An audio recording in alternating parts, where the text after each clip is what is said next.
আমাদের বেঁচে থাকাটা তখনই সার্থক মনে হয় যখন আমরা তৃপ্তি ভরে কিছু খেতে পারি। আসলে খাবার জন্যই তো আমাদের জীবন, তাই না? তো আজকে আমি আপনাদের সঙ্গে শেয়ার করছি ভীষণ মজার কচুরমুখী ভাজি। এটা একদম সিম্পল একটা রেসিপি আর খুবই মজার। তো চলুন শুরু করছি। প্রথমেই দেখতে পাচ্ছেন আমি এখানে কচুরমুখী ভালো করে চোচাটা ছিলিয়ে নিয়েছি। তারপরে সেটা জাস্ট আলু ভাজার মতো গোল গোল করে কেটে নিয়েছি এবং ধুয়ে এটা জল ঝরাতে দিয়েছি। তো এখন আমি কড়াইতে পর্যাপ্ত পরিমাণ তেল দিয়ে দিচ্ছি, কারণ কচুরমুখী ভাজতে কিছুটা তেল লাগবে। আমরা আলু ভাজা যেরকম একটু তেলে ভেজে নিই সেরকম। তো কচুরমুখীগুলো আমি তেলে দিয়ে দিলাম আর এখানে 2টা শুকনো মরিচ দিয়ে দিচ্ছি। এটা একদমই ইজি একটা রেসিপি এবং আমি যখন এই কচুরমুখী ভাজির ছবিটা শেয়ার করেছিলাম, তো আপনারা অনেকেই জানতে চেয়েছিলেন যে এটা আসলে কেমন লাগে খেতে। তো ভাবলাম আমি এটা রেসিপি তৈরি করি। তো এখানে দিয়ে দিলাম স্বাদ মতো লবণ এবং হলুদ। জাস্ট এই 3টে ইনগ্রিডিয়েন্টই এখানে লাগবে, এর বাহিরে আর কিছুই প্রয়োজন নেই। তবে কেউ চাইলে একটু কাঁচামরিচ অ্যাড করতে পারেন, তাহলে আর একটু ঝাল ঝাল হবে। তো আমার যেহেতু ছোট বাচ্চা আছে, সো আমি শুধু 2টা শুকনো মরিচ ইউজ করছি। কেউ চাইলে কাঁচামরিচও দিতে পারেন। এই কচুরমুখী ভাজিটার রেসিপি আসলে আমি যতটুকু দেখলাম, অনেকেই বলছিলেন যে কোনোদিন দেখেননি বা খাননি। তাদের উদ্দেশ্যে বলবো যে আমরা আলু ভাজি যেভাবে ভেজে খাই, ঠিক সেম ভাবেই এই কচুরমুখী ভাজি আমরা করে থাকি এবং এটা এত মজার হয়। বিশেষ করে বাচ্চাদের যদি দেন, কচুরমুখী কিন্তু অনেক বাচ্চারাই খেতে চাইবে না বা খেতে চায় না।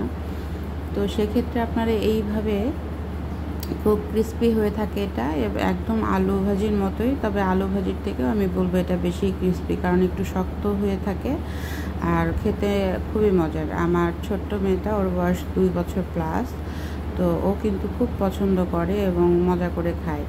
তো হোপফুলি আপনারাও যদি বাসায় এভাবে ট্রাই করে দেখেন, তাহলে বাচ্চারা খুব পছন্দ করবে, সাথে সাথে বড়রাও এটার ফ্যান হয়ে যাবে। খুবই মজার একটি খাবার। আর এই রেসিপিটা তৈরি করতে খুব বেশি আঁচে করা যাবে না, এটা মিডিয়াম টু লো আঁচে রেখেই করতে হবে, যাতে ধীরে ধীরে একদম ভেতর থেকে জিনিসটা সুন্দরভাবে কুকড হয় এবং অনেক বেশি ক্রিস্পি হয়। কারণ আমরা যখন কোনো কিছু খুব জোরে আঁচ দিয়ে ভাজবো, সেটা কিন্তু ভেতর থেকে অতটা সুন্দরভাবে কুকড হয় না।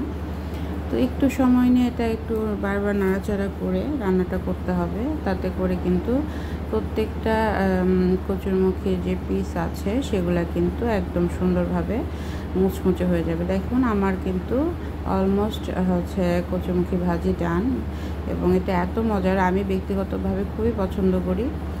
তো যারা আসলে চাচ্ছিলেন যে আমি এই রেসিপিটা শেয়ার করি, তো তাদের উদ্দেশ্যে আসলে এটা আরও তৈরি করা। তো আশা রেখে আপনাদের ভালো লাগবে এবং আপনারা যারা এভাবে খেয়ে দেখেননি, তাদের কাছে আমার অনুরোধ থাকবে আপনারা এভাবে অবশ্যই বাসায় একবার ট্রাই করে বাচ্চাদের দিবেন, নিজেরাও খাবেন। ভীষণ মজার, সত্যি কথা। ডাল বা অনেক সময় আমরা নিরামিষ খাবার খাই, তখনও যদি আপনারা এটা রাখেন সাথে, একদম মজার লাগে খেতে। তো তৈরি হয়ে গেল আজকের আমার খুবই সাধারণ একটা রেসিপি, কচুরমুখী ভাজি। হোপফুলি আপনাদের সবার অনেক বেশি ভালো লাগবে। তো এটাই হচ্ছে আমার আজকের রেসিপি। দেখে বলবেন কেমন লাগলো, আর আপনাদের ভালো লাগলে সেটাই অবশ্যই আমার রান্নার সার্থকতা। তো ফাইনাল লুক এটাই ছিল। ঠান্ডা হয়ে যাওয়ার পরে এটার কালার আরেকটু চেঞ্জ হয়ে যায় আর খুবই মুচমুচে থাকে, বেশ অনেকটা সময় কিন্তু এটা শক্ত থাকে। তো ভালো লাগলে অবশ্যই জানাবেন। সবার জন্য অনেক অনেক শুভকামনা। সবাইকে অসংখ্য ধন্যবাদ পাশে থাকার জন্য।